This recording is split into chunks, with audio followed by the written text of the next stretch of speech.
Your eyes up in the morning, beneath the stars so bright.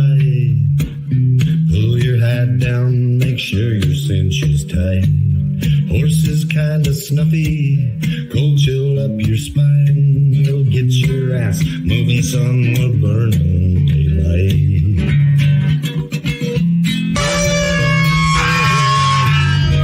Howdy there, I'm Matt McKinley and we're burning daylight.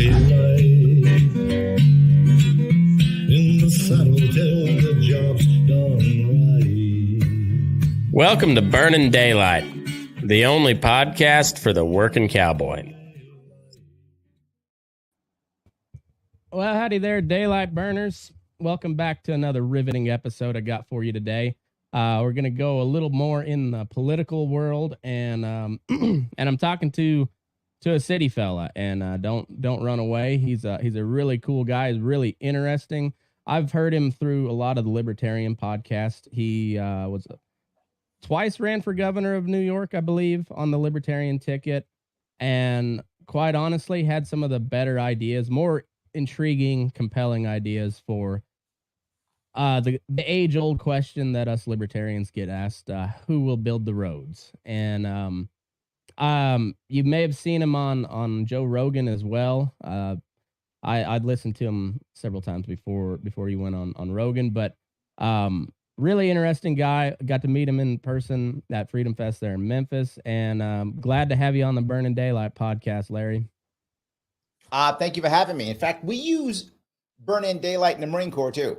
When I was in the Marine Corps, we'd be like, yeah, we got to get some stuff done with Burning Daylight. Absolutely. Yep. We use that phrase often. Yes. It's the classic old rancher, cow boss, tyrant of a farmer that all rural people worked for, whether it be their dad, grandpa, or just, the right. Boss. Right. Yeah. Get your ass in gear. You'd be amazed how many Marines, particularly back in the day when I joined, how many came from rural areas. I remember one of the things I learned being a city kid is when I went to boot camp, I met people who I would have never met before.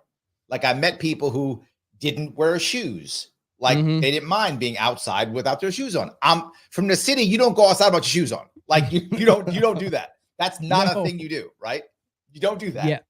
Yeah, and you very rarely wear, you don't want to wear sandals down the streets of New York either. I mean, it's exactly, yes. It's kind of gross. So, absolutely. I remember, joining the Marine Corps was one of my first times meeting people who weren't like me, which was very great. I enjoyed that tremendously. It was very good.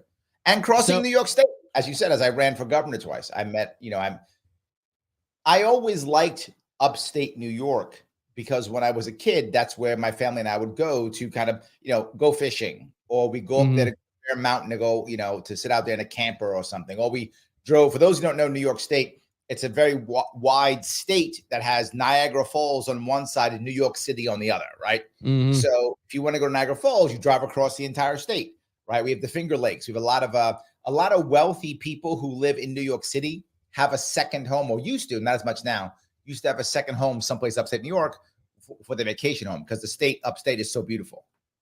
Well, and it's got that upstate area's got you've got a rich agricultural tradition, but you also have a thriving arts community. The band made their home up in upstate New York. There are two parts of upstate when it comes to that, right? The Hudson Valley, which is right above New York City.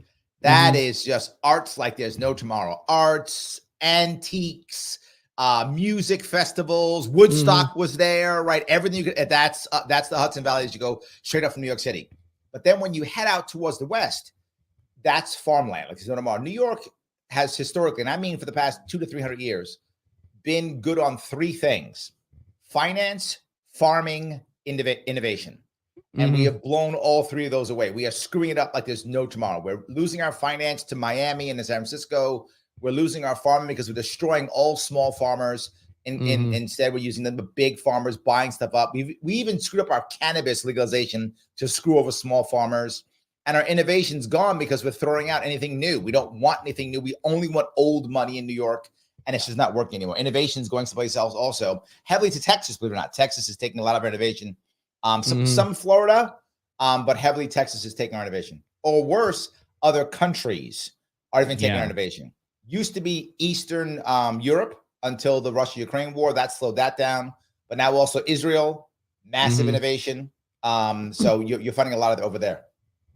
It's interesting how you speak of going overseas. In the Western U.S., really the Western U.S. has had a hard time with water since the very beginning. Yes, it's a very scarce resource, but each state set up laws that were pretty good on defining water rights, usage, and it's always hard to project that in the future with a natural resource because weather's very fickle. But we have a situation where, say Vegas and Phoenix in particular, huge metropolitan areas, right in the middle of a damn desert, where people are typically not supposed to live.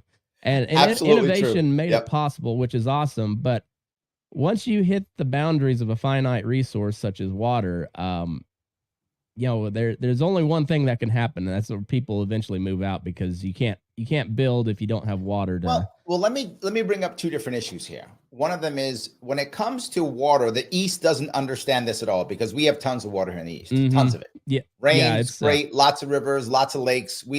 Water is usually not our problem here. Sometimes fresh water getting into certain areas sometimes is, and that's often because of our screw-ups of an infrastructure.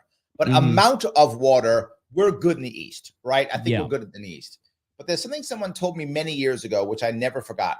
He said, if you have unlimited water, you have unlimited energy. If you have unlimited energy, you have unlimited water. They go together. Yeah. So why do I bring this up? Because we are screwing up in this country by not adopting nuclear energy. Nuclear energy would absolutely allow for us to have clean, fresh water.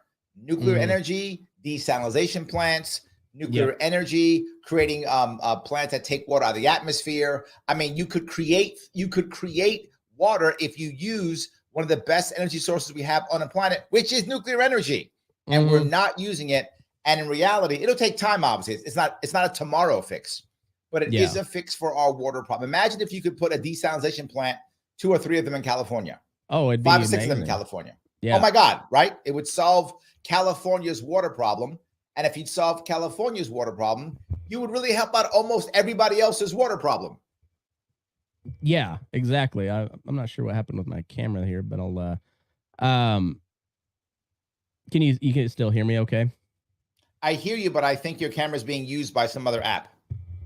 Yeah, it looks like I'm not sure. Did somebody call you or something, or someone did something like that? I think it just it glitched out on me, so I'm gonna restart it.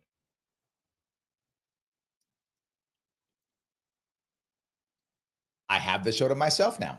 Yes, if you create nuclear power, you can absolutely create desalination plants and or other types of factories that can pull even water out of the atmosphere in theory, or even transfer water. We have tons of water here in the East. Imagine if a nuclear power plant that could just pump the water to the West. It wouldn't matter. You could also do it that way, either way. So without question, more energy will solve the water problems, but we don't want to do it. Why? Government intervention, worries and concerns, not in my backyard. All of those things are the problems that we have. But if we instead realize, wait a minute, we have to use what's called Gen 4 nuclear energy. Gen 4 is a special type of nuclear energy that in reality, there is literally zero chance of a meltdown. No chance of a meltdown whatsoever. That's the better type of nuclear energy. It's Gen 4 nuclear energy. Well, and kind of, I guess, tying back to one of my points, and the way they've screwed it up is rather than nuclear energy and taking water from the ocean and whatnot. No, instead they like there's a company that's owned exclusively by Saudi Arabia that's growing alfalfa in the desert, sucking the water table dry, and then exporting the alfalfa to feed Saudi Arabian dairy cows in Saudi Arabia. And you're just like, yep, it's so dumb. It's so dumb. Yep. And it becomes, it's because of all the ties between the Saudis and our government. That's one of That's one thing where Trump supporters really don't want to. They try not to pay attention to the Saudi connection. Like that guy made a lot of money off of Saudi Arabia, and Yeah, but there's an issue that most people don't get.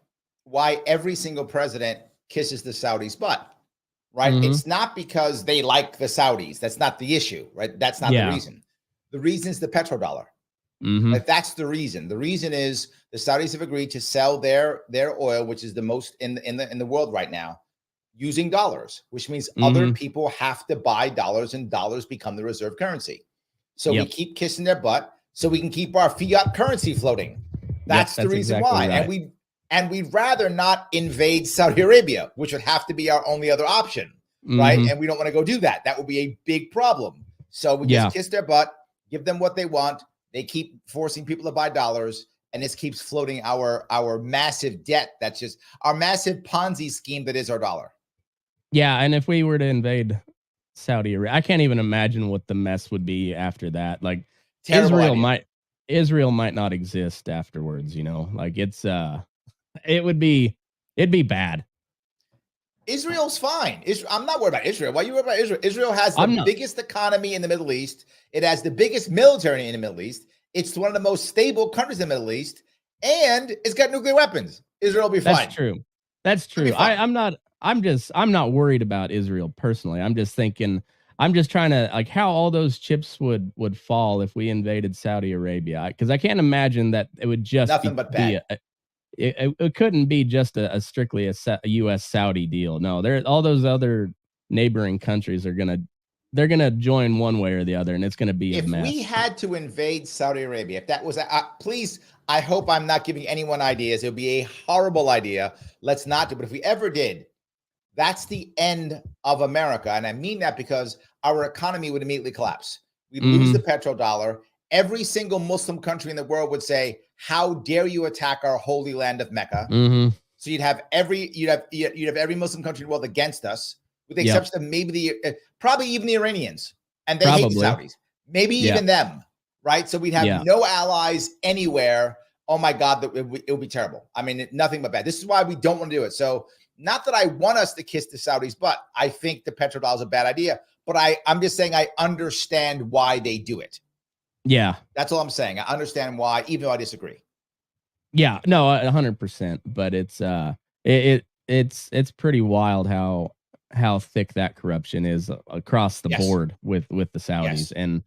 And yeah, under the system that we live in, it's kind of necessary because, like you said, you can't. And most people don't get it, right? And that's the hardest part. Now, I'm going to use 4 different presidents, so whatever your left-right bias of any listener might be, you'll get it. Look at the last 4 presidents, not including Biden. Look at Trump, Obama, Bush, and Clinton. Now, you have 2 Democrats and 2 Republicans in those 4. Both cases, when it came to Trump and Obama, left and right, both of them struggled their first years, right? Trump's policies and some of his, I know a lot of people don't like Trump.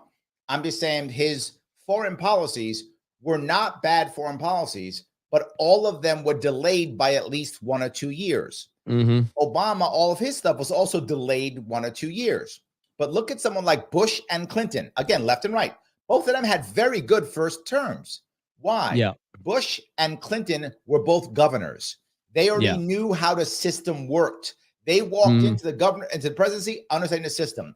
Obama and Trump were not governors. They didn't know how this worked. They walked in thinking, okay, I can do things. And the deep state said, no, son, that's not how this works. Yeah, We're the deep state. exactly. Let me explain some things to you. Let me explain a couple things to you. And what happened is it delayed all of them in getting their things off the ground. Because now you walk in, the deep state says, you're wrong, you're wrong, you're wrong. And you're like, wait a minute, I thought I was right. Everyone in the deep state is telling me that I'm wrong. You begin to doubt yourself, change your system, change your plans. Now, that's why I say that if you look at Trump and Obama, both of their first years were slowed. Obama's plans didn't go how he planned it, neither did Trump's. Yeah, that's exactly right. It turns out like you, as much as you want a guy that's completely outside the system, you still want that guy to know how the system works. Or at least you want them to understand that the deep state's a real thing. Right. And most people still to this day think the deep state's not a real thing. When you say it, they're like, well, no, come on, that's not. I'm like, no.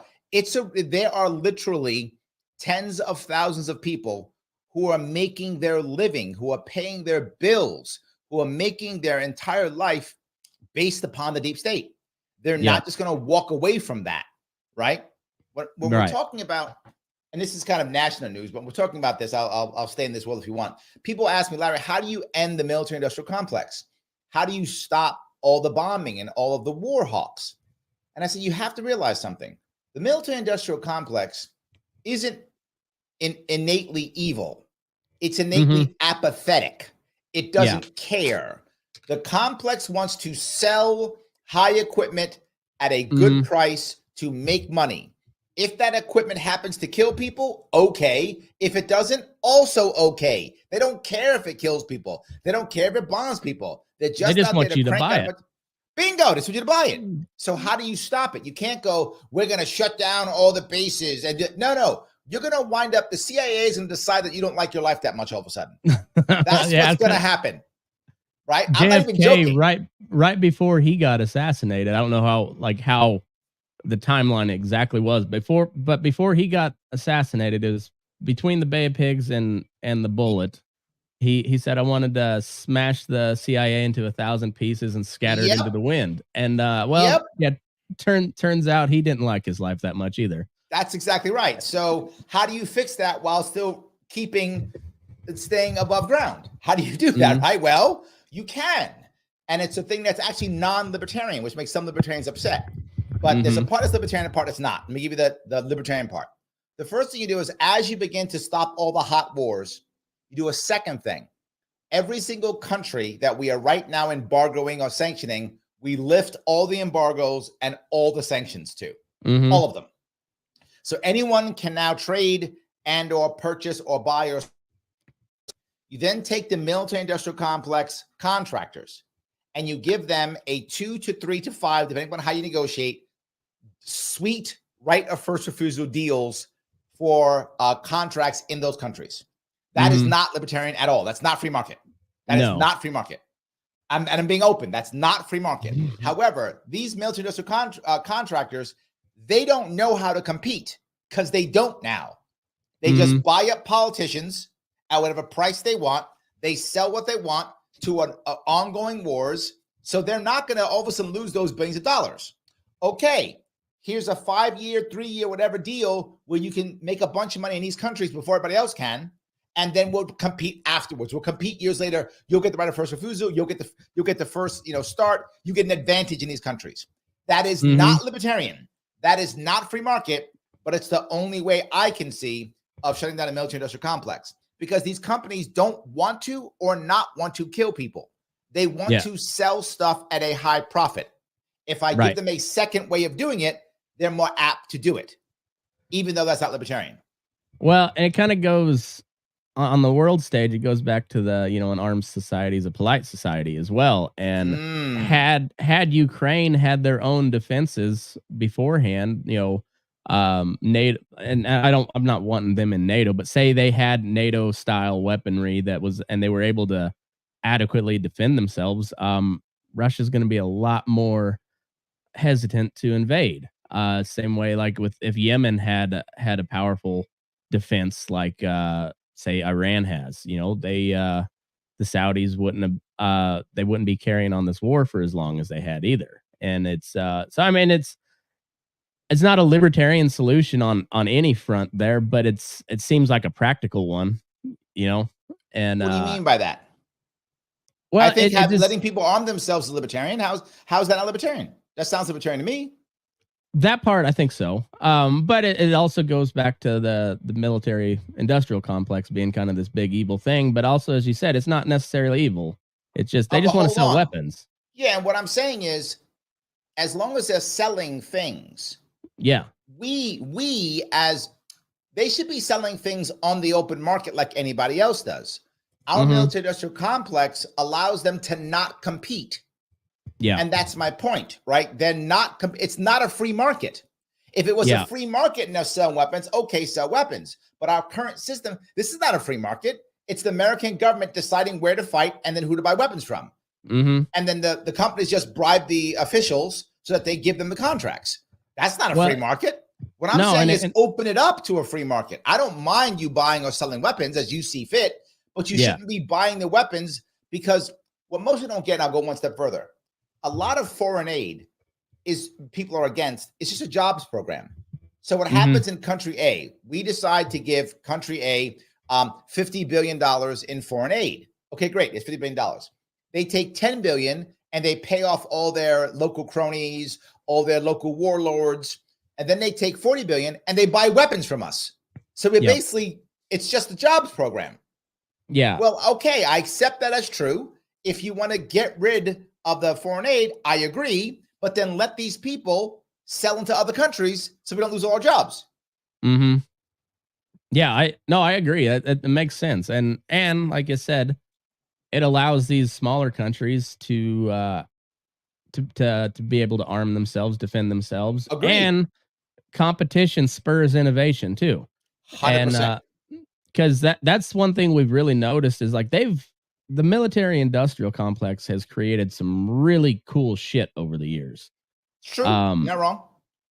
But if you look at like the F-35, that plane has been in production for how long? And it's I mean, yes. And it doesn't even work. And you're just like, man, if they had to make that thing work, they would make it work. They've got the smartest people. They got the most money in the world. If they had to do it, they could make it work, but they don't have to. The government's going to buy it anyways. So correct. That's my point. It's not a free market. That's exactly my point. You're reading me perfectly. I don't mind people doing that, but I want a free market. You're using a non-libertarian solution to get to a freer market. Correct. Yes. And it's kind of the devil's in the details. Like what's the long-term deal? And I like it. And I'm at the point in my life, I think either every country on earth should have nukes or no country on earth should have nukes, because it's the ultimate deterrent. And but the reality of it is, no, I want to go one step further. This is also, in my view, is a libertarian answer. Countries should have nukes if they want to have nukes. That's it. Some countries don't want it. They don't want that responsibility. They don't want that. They would rather have a treaty with somebody else. That's fine. I don't have a problem with that. You should defend your nation as you see fit. Right. Like, look, the Japanese did a great job. The Japanese spend hardly any money on their defense, right? And they just keep some bases in their country, which they help pay for, so they don't have to have a nuclear arsenal. A nuclear arsenal is both expensive in dollars, expensive in upkeep, and Japanese people, for obvious reasons, do not like nuclear weapons. So now you also got your population going, what are you doing putting nukes in our land? Haven't we learned our lesson before? Like, so you have all those problems. So the Japanese are like, no, we'll just have a deal with the US. We don't want nukes. So I think each country should defend itself as it sees fit, whatever that is. Yeah. Well, and going back to like the founding documents and arguments, like you can go back to Washington's farewell address when he says, don't get in entangling alliances, particularly in Europe. And I think that's, looking over the course of history, the treaty with the Japanese was a great deal. That mutual defense there, I don't really have much of an issue with it. Europe has brought us Stalin, Hitler, all the Eastern Bloc puppets, Franco, Mussolini. Like Europe doesn't have a great track record in the 20th century, and it's not like the Asians have done any better. No, that's true. That's true. They brought us Mao. I mean, Pol Pot. Yeah. I mean, it's not like they've done much better. That's true. What I'm saying is just because I think America should be in no defense treaties, but just because I say that doesn't mean other countries won't. Many countries love having treaties, right? Yeah. Do you think the British Empire wouldn't love to use its nuclear umbrella as a way to grow its empire again? Of course they would. They would.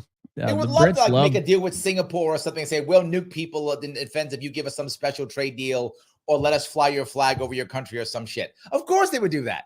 Yeah. And you know what? Let them. Yeah. It's fine. Yeah. They can do their own thing. 100%. Yeah. It's amazing how quickly we went back to being real friendly with the Brits after the revolution. You know, it's they another country doesn't have a real great track record in the long scheme of things, but um no, it's a crazy world we live in today, but I think there's light at the end of the tunnel. I think there's always light at the end of the tunnel. The One of question the is, and here is our biggest problem before with you. Mhm, People are in trouble, you know it. You talk about farmers, they're in trouble too. mhm, People in the city, we're all in trouble. The problem we have is there's basically three different types of people trying to give an answer. mhm. The left, the right, libertarians. Who actually has an answer? Sadly, the left does. Yep. It's a terrible answer. It's more government and socialism. That's their answer. Mhm. It's a bad answer, but it's an answer. Uh-huh. And when you're in trouble, people take any hand that they can get. It's why so many people shift left when they're in trouble, because the left does have an answer. The right's answer often is bootstraps, cut taxes. That's their answer. Bootstraps, Mhm. cut taxes. And if Shall you're not in be trouble, infringed. Yeah. yes, you don't want to hear that when you're in trouble. When you're in Right. trouble, you want to hear, I care about you, equality. Oh, the left message sounds really good when you're in trouble. So people Oh, go man. towards the left. Sounds great. Yeah. It's really wild when so I grew up about a half hour from what's been determined like the geographic center of the Dust Bowl back in the day. My grandpa farmed there, and Okay. it's a tough place to live. I can Those imagine. those New Deal policies, like they cut right to the heart of work in America. It was everybody wants a job, and so it was a government Right. job, but at least they were working, you know, and That yes. there was something to that mentality that still made a man because Yep. it's a government job, but I'm working for my money, Yep. and Agreed. they were terrible policies, but the messaging was on point. 100%. The and it there was a whole generation of just New Deal Democrats in very conservative part of the world, Yep. and they still I mean that bled through and you know in my generation as well. Like there's like there the whole farming community, like particularly since like the 70s, I mean they're all on the big government tit. Like Yeah. there's it's all so subsidized. I mean there's farmers that, I mean, it almost makes them angry that they have to go harvest a crop rather than just collecting an insurance payment on it. You know, they have to actually break out the combine and go through the motions of harvest. And just, well, they're actively hoping for their crops to fail. You know, Yep. and that's what the subsidy program has led to. You know, we saw it in the early days of the pandemic where it was something like 50,000 hogs that they had to just put down because they had no processing capacity. And you're like, there has got to be a better way than just slaughtering 50,000 pigs that aren't Right. going to be consumed. Like, have a fire sale. Like, Have a fire sale. I like that. you know, I work with majority Mexican guys that I've worked with and have for most of my professional career. And I guarantee you, and people can say it's prejudiced or racist to say it or whatever, but if you put a flyer up in the Mexican community and say like hogs are $50 a piece, like, man, everybody's going to be having a quinceañera that weekend. There are going to be so many damn parties, and who cares if your only other choice is to just put them down and throw them in a hole? Let somebody get some use from them. And Well, the problem you have is, you know, what you hit it perfectly, right? There are two parts you hit perfectly. The first one was when we were in trouble, the only answer that people could hear was, here comes government to write you a check. yeah, Now, that does seem good when you're in trouble. And I agree. Look, if I was in trouble, I would have taken a check too. I'm not sitting here high and mighty like I wouldn't have taken a check. I would have taken it too. I'm Yep. in trouble. I got to feed my family. Here's a government job. I'm taking the job. I'm just being forward. I think most people would do that, right? We got to feed our families, pay our bills. I'm not mad at somebody for that. I get it. Our problem is our society, our culture didn't have another answer. That's the problem. We had no other answer. That was the one that was there. That's the one that people took. But here's the problem with government. Government programs never end. So once they're there, they now control you. What I would say is what I've been talking about forever. There should be sunset laws on rules on every single law, on every single program, and that should be 6 years. Every single law, every single program ends in 6 years unless it is redone completely. It ends in 6 years. Done. If people know that, they can act accordingly. Societies can step up. The problem is once you've been in a government seat for a certain period of time, that becomes your culture. That becomes who you are. That's how you work. I see it in rural, and I also see it in urban communities. You made a valid point. Your point was, well, look, I'd rather not even work. I'd rather just get my check. Imagine if, and this has happened now for generations in certain parts of many cities, certain areas, and also now in certain rural areas in the quote trailer park areas, if you know what I mean, the poor white areas and the poorer black areas. You now have a generation of people who are now raised, and they've never seen their parents go to work. Like they've never seen it. That's never happened. They've never watched their parents go to work. Imagine how you would be as a human being now, and anyone watching or listening to this, if you had never seen not only your parents go to work, but you never saw your uncles and aunts go to work. You never saw your grandparents go to work. If you never experienced people getting up in your family and going to work, how would you think about it? How would you act? How would you feel? There is now a generation, a chunk of this generation now that has gone through that.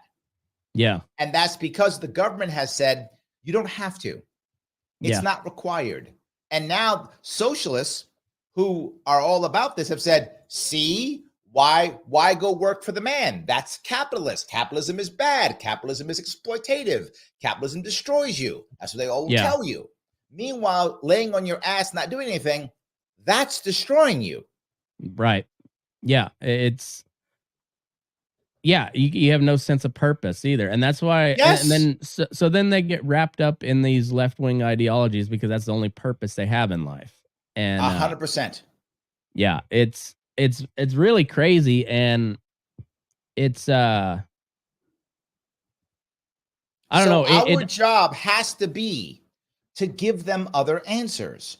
Our job, if we want to change, is to give them another answer. Yes, and someone might say, Larry, it's not my job to give someone else an answer. Okay, it doesn't have to be, but then you're going to watch all your neighbors turn into socialists, right? That's your other option. And if you're okay with that, no worries. You're okay with that. You're not required to. That's absolutely true. I'm saying it is my opinion. You should. That's all I'm saying. My opinion is you should. You don't have to. If you don't want to, great. You're going to watch all your neighbors become socialists. I see it in New York City all the time. New York City right now is 6-1 Democrat to Republican. 6-1.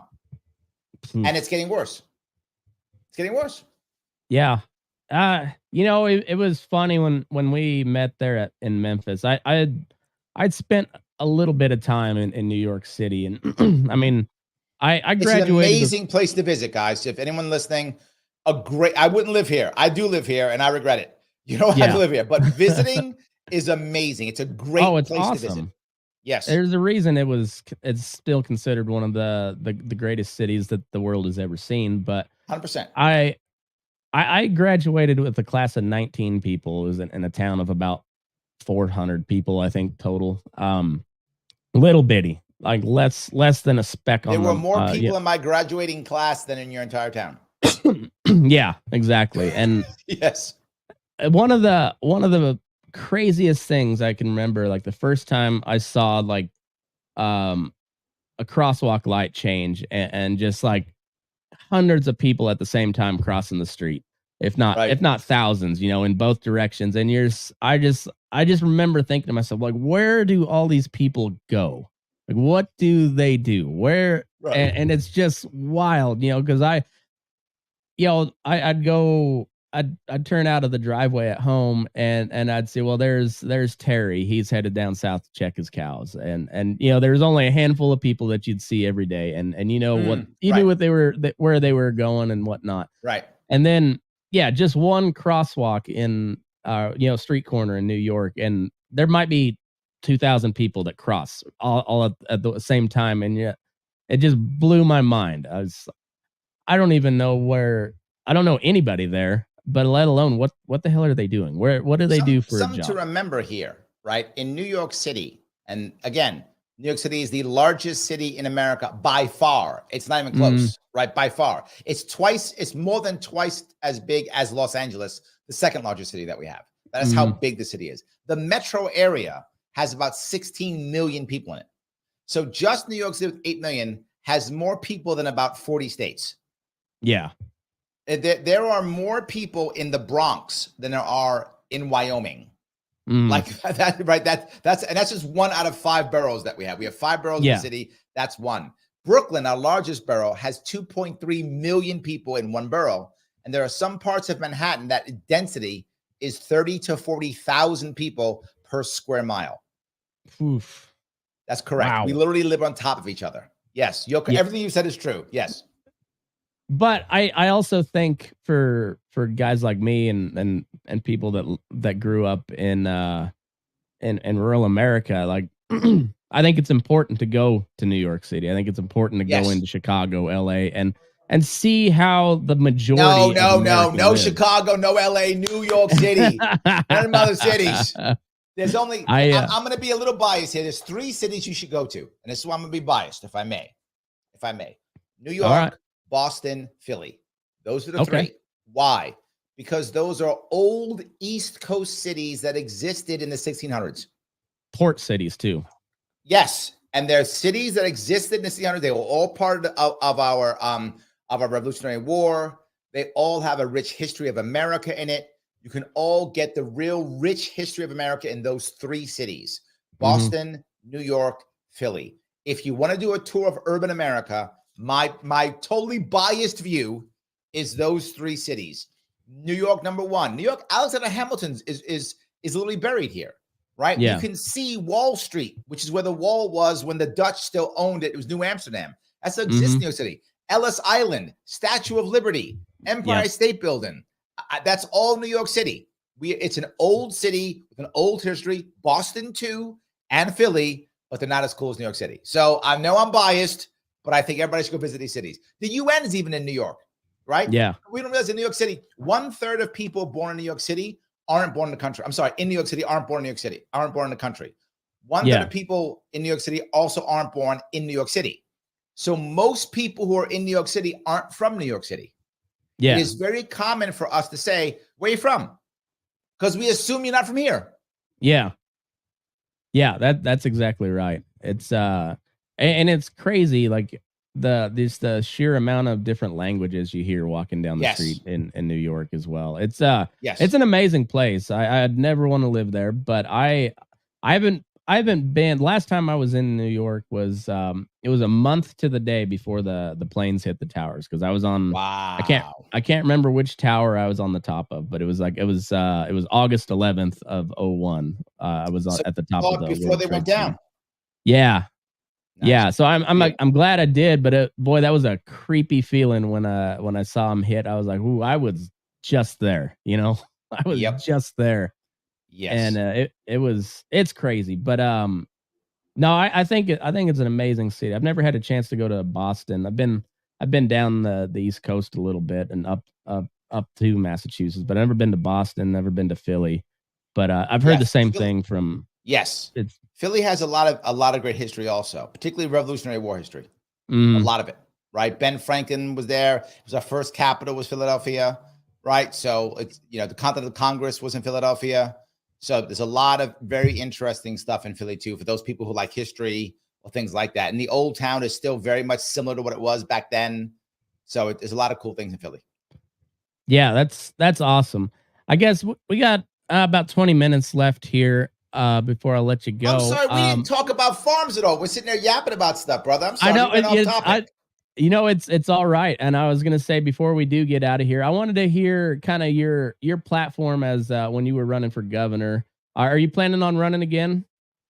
Yeah, I'm going to try to get ballot access for the party in 2024 because New York State decided that we don't deserve to be a party anymore. So they got rid of my party status.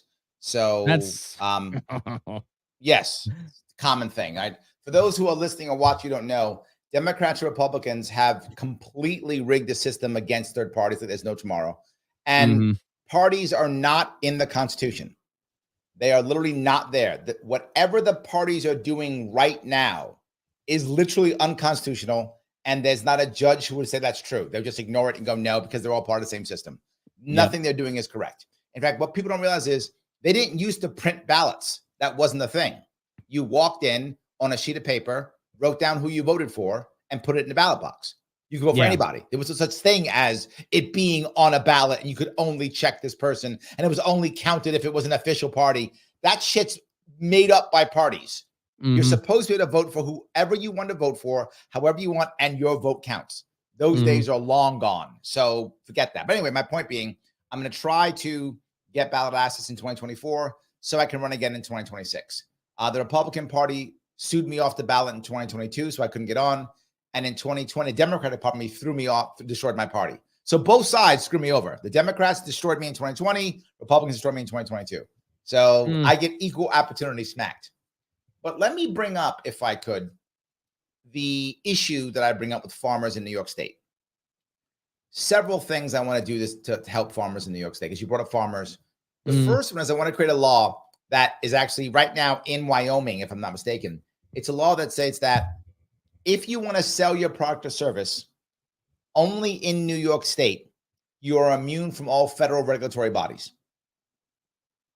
We should do that for all businesses, and we should treat small farms like businesses in every way. The state should recognize a farm as a small business. They should title it as such. Why? Now they can get SBA loans. They can get investment a lot easier. Makes everything easier than most farmers having to put their farm up for collateral and then lose their farm in 5 or 10 years. And in New York State, you have a lot of farms that have literally been, in a family for 6 or 7 generations, sometimes longer. And then all of a sudden those get lost. No, treat them like businesses, allow them to do that. Why does that matter? Number one, it then allows them to sell their products on a farm stand if they want to. And in New York State, that's a thing. People drive to New York State and want to buy farm fresh products. They want to buy raw milk, which legally you can't do in New York State, right? But you should be able to. Why not? I don't care. Are you selling across borders? No. Then why do I care about federal regulations? As long as you label your product as raw milk and people know it's raw milk, if you want raw milk, drink it. I don't care. Who am I to tell you what kind of milk to drink, right? Not just that. It assists with farm to table. Now our farmers can have direct connections with restaurants to directly connect farm to table without anyone being involved. Not just that. You mentioned the idea of pigs being slaughtered. If you're a farmer, the federal government decides who slaughters what, how they slaughter them, by what price, all that stuff. Well, if you're just going to sell in New York State, that doesn't bother you. If you want to slaughter your pigs your own way, you want to slaughter them at a local butcher, you do what you want. You don't have to now compete with the big farmers. The big mechanical farmers across New York State, they're killing the small farmers. They're forcing farmers who don't want to become Monsanto farmers to become Monsanto farmers because they can't survive without becoming a Monsanto farmer. And again, I'm not against you choosing to be a Monsanto farmer. That's on you. You do you. But I don't want to make it to where you have no choice. Right. That's my issue. If you choose to do that, I'm fine with that. But that should not be your only choice. And it's becoming people's only choice. But I'm still not done. We should allow them, particularly in New York. We are a huge dairy in New York. Dairy's massive in New York State. And right now, our dairy farmers are price takers and not price makers because the federal government buys all the goddamn milk for the price the federal government decides. I'm not necessarily against that, again, as long as that's optional. Right now, it really isn't. I want our local dairy people to be able to act as small businesses and to make craft items like craft yogurts and craft cheeses and, whatever, craft milk product, craft ice creams, whatever the farmer wants to make. And now they can make these products. Now you might go, Larry, wow, a lot of farmers don't want to do that. No worries. Only some will. And whatever farmers decide to do that, that's less milk on the market, which means by default, a higher price for those people who want to be price takers. So the price takers will get more because the price will go up. and the price makers will decide to sell you whatever, ice cream or milk. I mean, raw milk or whatever they want to sell. Again, I'm the governor. I don't decide what you sell. It's your farm. Sell what you want to do. But it's a second piece on top of this. It allows farms to be treated like businesses. So now families will stay together. Very often when it comes to farming families, you find people within the family not wanting to be a farmer, which is fine. Everybody wants to be a farmer. Someone wants to be an operations person or a marketing person or an HR person. Great. If the farm is a business, you can keep your family members there doing other things that are business-like and not farm-like. You can now expand as your family needs to expand. I'm by default supporting the family. I'm hopefully keeping people on the farm because now, say, Johnny doesn't want to be a farmer. Okay, Johnny, what do you want to do? I want to sell stuff. Great. We're making craft cheeses. Go sell it. Oh, okay, great. Johnny goes over and sells the craft cheeses. Who cares? Whatever. Now I'm keeping them on my farm. Yeah. So, and kind of along those same terms, I interviewed this. He's a history professor from Chicago, and he's a Chicago guy, just like you're a New York guy. He's he's a child of, or I guess the grandson of Polish immigrants that came over in the early 20th century. And he wrote a really excellent book on the Union stockyards and how it put like that act alone really put Chicago on the world map was the packing industry and the stockyards. Yep. And it also created like this really unique bond between rural and urban because your rancher would have to follow his cattle into Chicago or Kansas City or Fort Worth or wherever the big city, and they'd have to sell their cattle at the to the different buyers. And now, it's a completely different market. And I'm not saying it's all bad. I think there's something really impressive about being able to kill and butcher 5,000 head of cattle a day. There's something really impressive about that. But it's just as it's like any corporation, the bigger it gets, just like the less of a soul it has to it. It's just like it becomes more just numbers based. And but again, to be forward, Matt, I'm not against that idea. I'm against when it becomes a monopoly and the only option. That's exactly right. It's becoming that. Right. And there's a lot of people, and I know this. I live in New York City. I know there are people who literally are looking what's organic, what's from a local farm, and they will pay the extra dollars it takes happily, eagerly to make sure that stuff is locally taken care of and organically. But that's so hard. That should be easier. And that's my point. Look, will the average person care about whether something's locally grown or organic? No, the average person doesn't. They go to Walmart and they buy whatever's there. That's fine. Again, I don't mind. But there is absolutely a market for people who want to support local farmers. I see it upstate New York. I see it in an example I'll give you is breweries. New York State got smart and finally said, we're going to stop hammering our alcohol industry. We're going to let the breweries do some stuff. There are local breweries in New York State that they make all their money, almost all from New Yorkers. New Yorkers who literally go to a bar and say, I can get my, my Coors Light for X dollars, or I can drop $2 extra to get a local beer.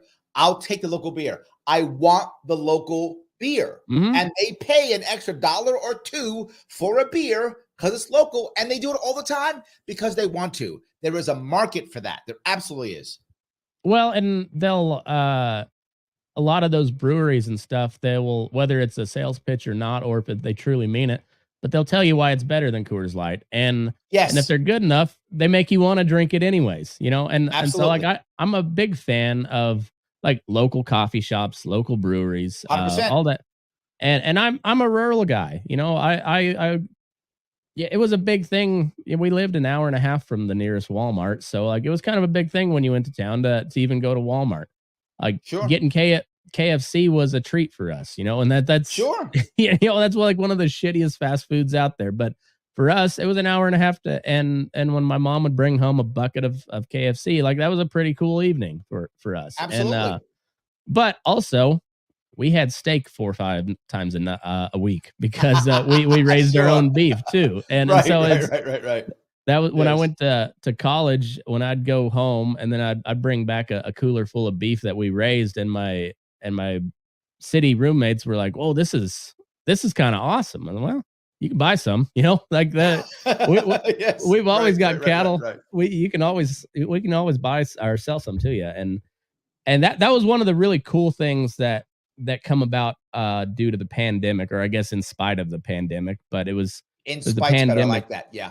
Yeah, but it was all kind of spurred by this disaster that we had. But all of a sudden, the meat cases are empty, and we got this little deal called social media, and there's a bunch of farmers and ranchers like, hey, I got beef, I got pork, Right. Yes. I Yep. got chicken, you know, and that was one of the better things that could have ever happened to the agriculture community. Whether, I mean, it was obviously a bad deal, the whole pandemic thing, but No, I get it. But there were some silver linings. I think you're right. There were right. some. There were. And it like there was a little bit of commingling of urban and rural there for a slight minute, and you're like, that's not a bad thing. Like, you know, we don't have to understand each other completely, but correct. Like, I don't know, I always use this scenario, like growing up for me, we didn't have any black people where we lived. Like, when you saw somebody from Southeast Colorado see a black person in real life for the first time, it's pretty easy to go like, oh, that's a racist son of a bitch. And like, it wasn't racist. It's just like, it was like seeing, you know, a zebra at the zoo for the first time. You know, it's kind of the same, because you're like, oh, that actually, black people do exist. You know, I've only ever saw them on TV. And who we knew black people were athletes, rappers, and thugs. That's all we saw on TV, and that's the only thing we knew about the black community in general was what we saw on TV. And so overall, it wasn't a great look that they that they give African American black folks on the national media. But I know a ton of those same people that once they actually got around other cultures, they're like, oh, they're just people, you know, different people, but they're just integration. Voluntary integration is the answer for everything. No question. It's why, you know, I was talking about public housing, right? Public housing in most states is a disaster. There's some states who do it decent, but no one does it well. Some do it decent, most are terrible. New York City's are terrible. I mean, they're embarrassingly terrible.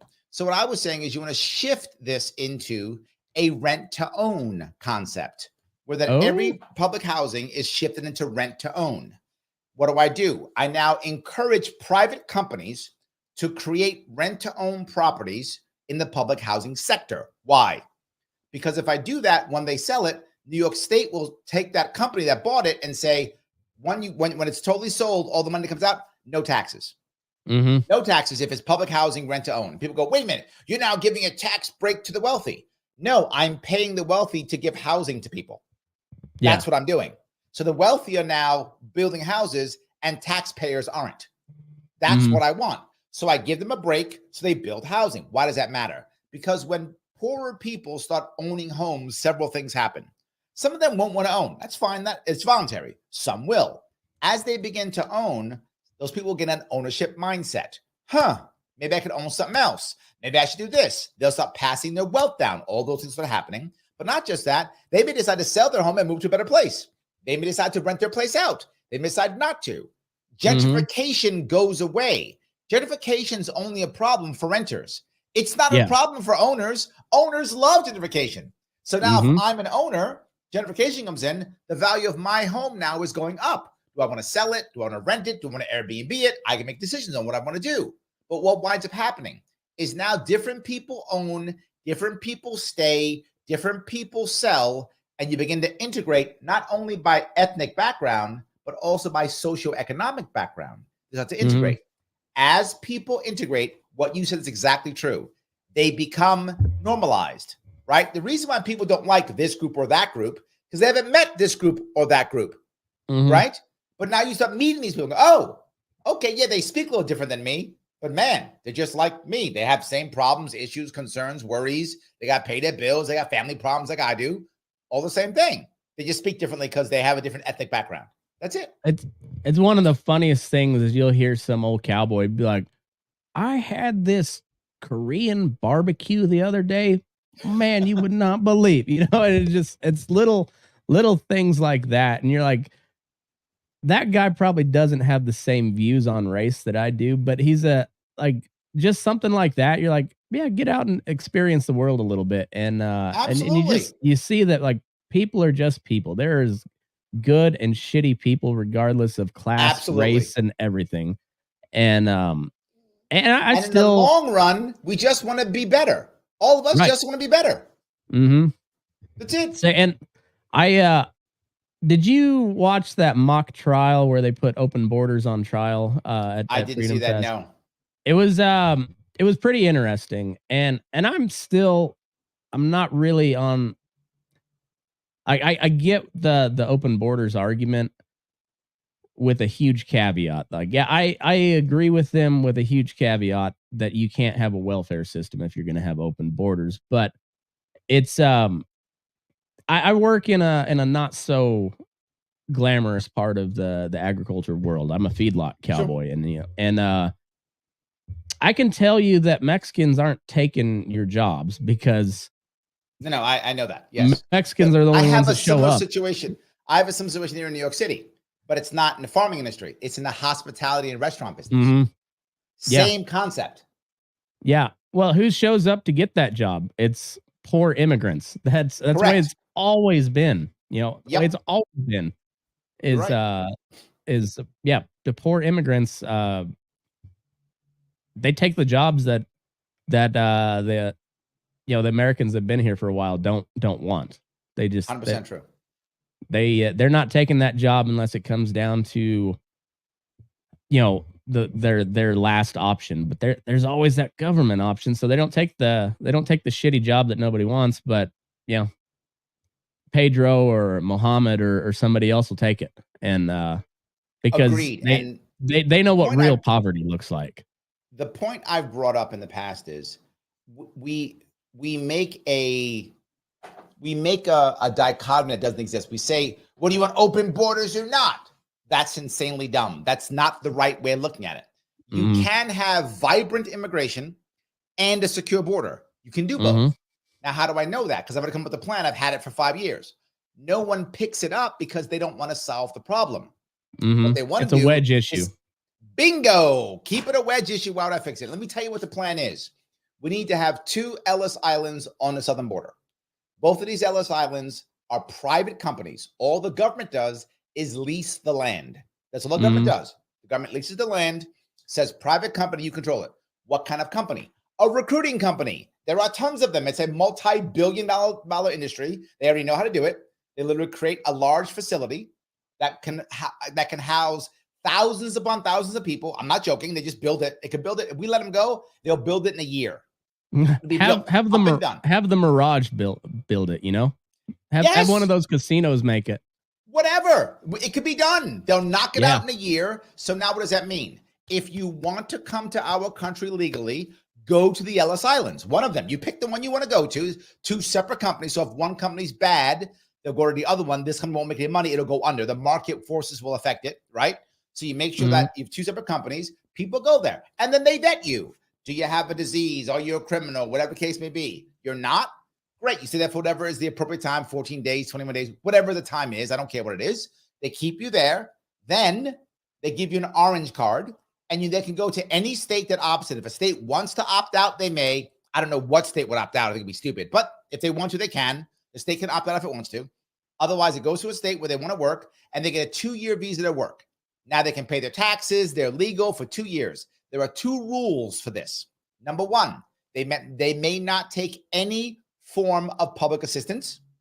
And 2, they must check in every 2 years. That's actually from DACA rules, believe it or not. Keep those same rules that we're working at for DACA. Keep those rules here now.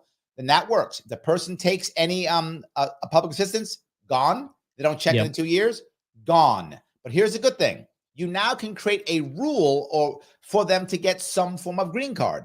Is it a 10-year plan, a 15-year plan? I don't care what the plan is. You make a plan for citizenship eventually, whatever that plan is. They have to pass a test or whatever. I don't care. Come up with a thing. They check in 5 times in a row for 10 years and show they haven't got a criminal record. We pick the rules. Now, why does that matter? Because one of the biggest problems people say is, well, Larry, they're skipping the line. It's a separate line. The private company's doing it. So the company's making money off of this. They're making money like recruiters do for placing. So taxpayers aren't paying any dollars. They're making money with all the extra services. Oh, you want an extra orange card. You want a green card. You want test prep so that you can pass your citizen test. They get all the money for people paying to get that. They make money on that system. Now, let me keep going further. That means that people who are here illegally could literally go, you know what? I'm going to go get legal. You don't have to come from the country. You could just be someone in Philadelphia and go, you know what? I'm going to go get legal. I'm tired of being illegal. They can go to these places also. You can open up multiple Ellis Islands. You can start to legalize our, turn Alcatraz into one. Perfect. You could literally have people voluntarily legalize themselves. Now, why does that matter? There are bad people crossing the border. There are bad people in our country right now. There are bad people. Those people exist. But guess what? None of them will go to the Ellis Islands because they're bad people. So now the current people that we have on the border who are playing babysitter could instead be going after the bad guys and catching them. And I'll go one step further. Those that are already here, we can't catch them. We don't have enough time, money, or energy to catch them. And why? Because they're sitting in little little enclaves of other people who are undocumented and illegal. They're not going to tell on them. But what if all of a sudden half of people are legal? Well, they can just call the cops for help. So now when the cops come by and say, hey, good Pablo, where's bad Pablo? Right now, he runs away because he's scared. But once it's legal, he goes, oh, bad Pablo? He's right there. Go get him, cops. Now we can go get bad Pablo. We can catch the bad guys and keep the good people and work here legally paying taxes without going on public assistance. You could absolutely do that. You could start that within a year. We won't ever do it. And honestly, it's like the best scenario of a self-licking ice cream cone for that company, because you never have a problem of staffing your facility because you have a wave of migrants that, and maybe it's constantly, and maybe they're only there for 2 weeks, but guess what? If it's all like lower level jobs, you don't have to really train them. And it's a good deal for them because they can work it off their bill and they don't have to go to a coyote who might sell them in the sex trafficking. Yes, absolutely. And that's my point. People say, how are they going to pay for it? They're paying coyotes now. Yeah. Don't pay the coyote. Yeah. Right? And a company with a well-run, efficient facility like that, they can undercut the shit out of the coyotes. 100%. Absolutely true. Yeah. And when they walk out of there, they can meet with an immigration official right there with their folder of all the shit that's been vetted by a company. It seems like a great solution. Yes. Will it get implemented? I've been talking about it for literally 5 years. Yeah, I remember hearing it on, I forget which podcast I first heard it on, but I was like, that's a really good idea. And if we're probably still going to have these bureaucrats around, well, do your job and you can tour these facilities, and if they're not doing something wrong, you can find the shit out of them. Absolutely. Revoke 100%. Their lease and give their facility to somebody else. It's 100%. It keeps authorize more leases for more companies to compete. Exactly, and it keeps them honest. I think that's I've never been able to go into the full anarchy mindset, because I think that's just as much of a utopian idea as communism or socialism. I think it's a better it's a better utopian idea. But I'm more of a Thomas Paine. Government in its best form is a necessary evil, and in its worst, unbearable tyranny. But I think it is a necessary evil. And what maybe not even a necessary. I think it's just an inevitable evil is like governments will form whether we want to or not. You have to have a cultural change before you could make anything else change. A lot of libertarians will scream and yell about, everyone hates taxes. And I'm like, that's not true. I live in New York City. there are a lot of New Yorkers and people across the country, but I know New Yorkers who still believe that the only way to having a good society is through taxation. They can't imagine another answer. And it's our job to show them that there are other answers. And until we do that, they're always going to believe, no, there's no other option. It's only taxes. They can't imagine anything else. And again, I say it all the time. We have to be better at getting them to understand that there are other options, other choices. We just haven't been that good at it before with you. We haven't been that good at it.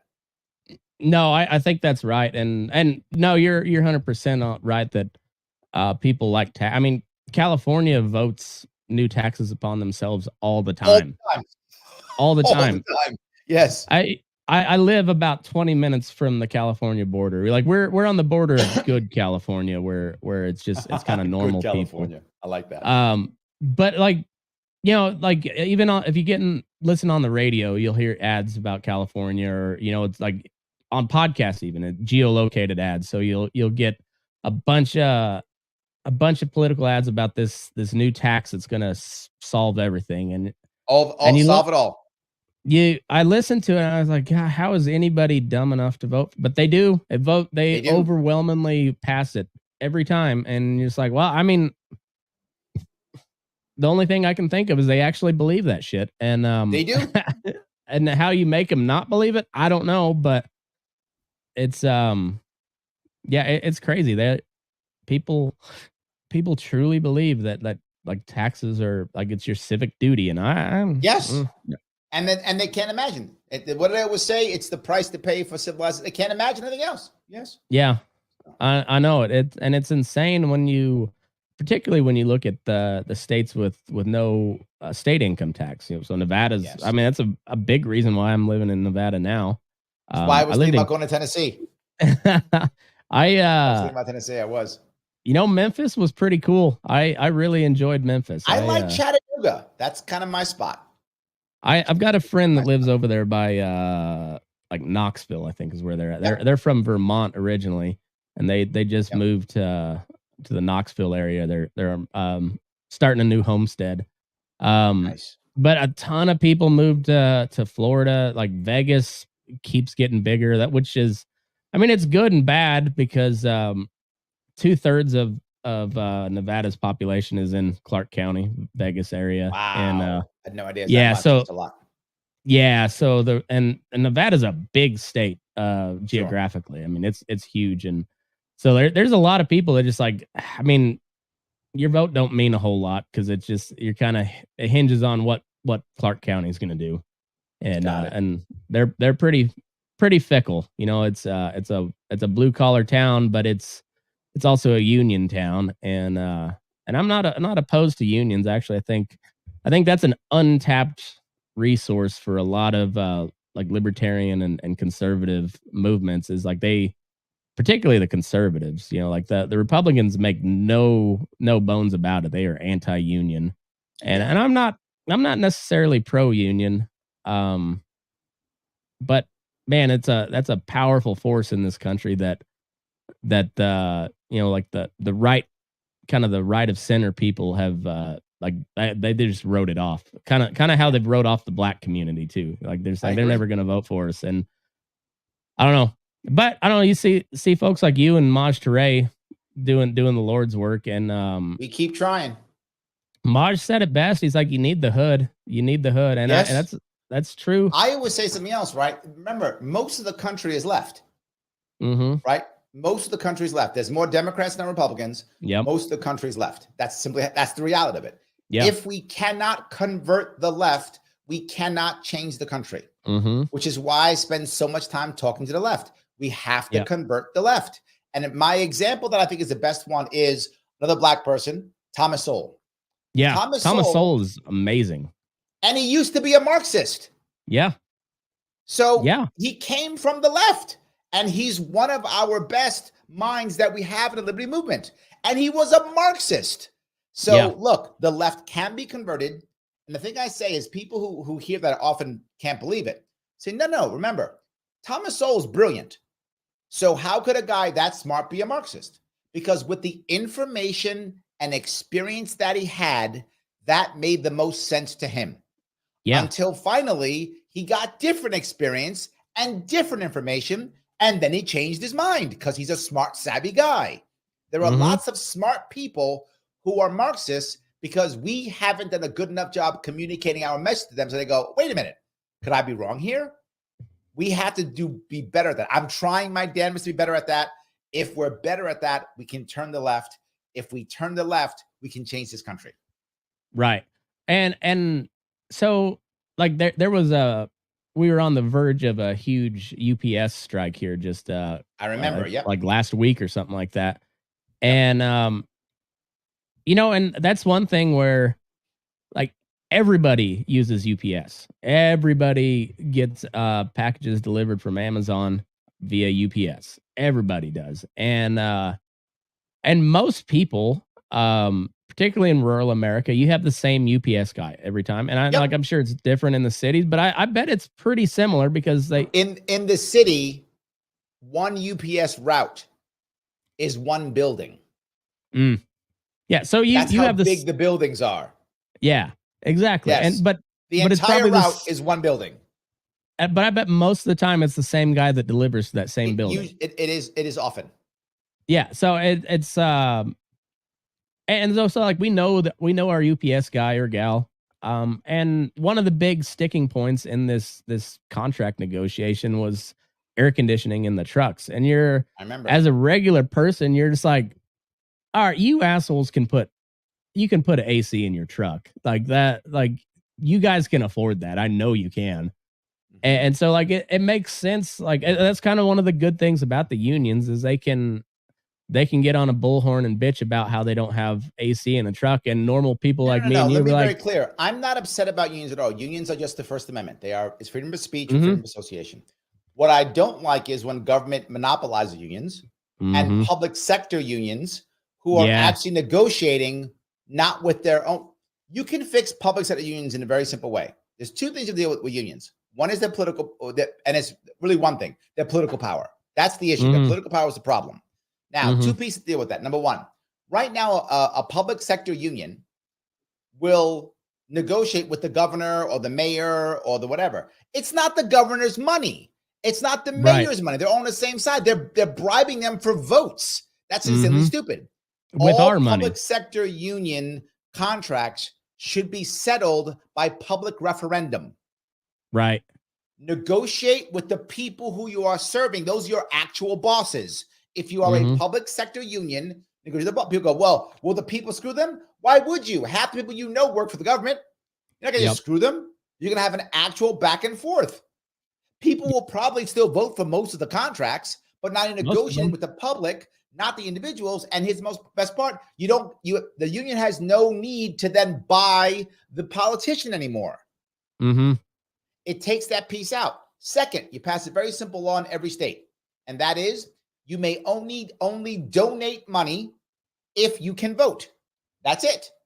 Yeah. What does that mean? Unions can't give money anymore. They can't pass because they can't vote. So you've taken now the political aspect out of unions, and unions only do what they're supposed to do, which is support the workers. Collectively bargaining. With that. Collective bargain, support your workers. You have a right to do so. Please do so. You should have no political power. Right. But like one of the big things is like you like where I think the union's important is like you can, like you said, First Amendment rights, like, hey, 100%. We're delivering your packages and we like it. We like visiting with with Miss Smith down the hall or whatever. I like visiting with Charlie when I drive way out of my way to go drop off his one package a month or whatever. Yep. And I think old Charlie wants you to have some air conditioning too. And so you'd be like, hey, like that's the cool thing. And you're like, hey, this UPS deal is they're screwing us. It is hotter than hell in this truck. And again, it's a good way to, I don't know. It just seems like it's an untapped resource for anybody right of center politically. Well, the problem is most unions are heavily left. Except the police unions and corrections officers unions. Most of them are heavily left. So if it's the time. Matt, I'm sorry to do this to you. I got to run, brother. No, that's all right. Well, I've kept you longer than I promised. But where can anybody find your stuff? Check me out at Larry Sharpe on all the interweb stuff, everything. I'm on YouTube. I'm on Facebook. I'm on Twitter. I'm on everything, or X, whatever it's called. I'm on all the things. Check me out at Larry Sharpe, and that's Larry Sharpe with an E, and the E stands for entertaining. Hell yeah. I enjoyed it very much. So thanks for your time. I do appreciate it. Thank you, brother. Go check out his stuff. If you want to support the show, patreon.com/burning-daylight, or go check out the merch I got at burnin-daylight.com. Once again, Larry, thanks for your time. Thanks everybody for tuning in, and move your ass. We're burning daylight.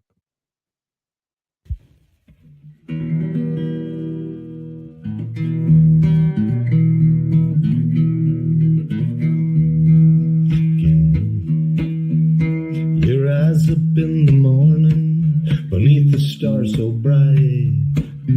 Pull your hat down, make sure your cinch is tight. Horses kinda snuffy, cold chill up your spine. You'll get your ass moving, son, we're burning daylight. Burning daylight. Burning daylight.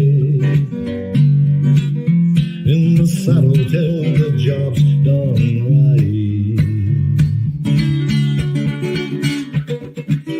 Burning daylight.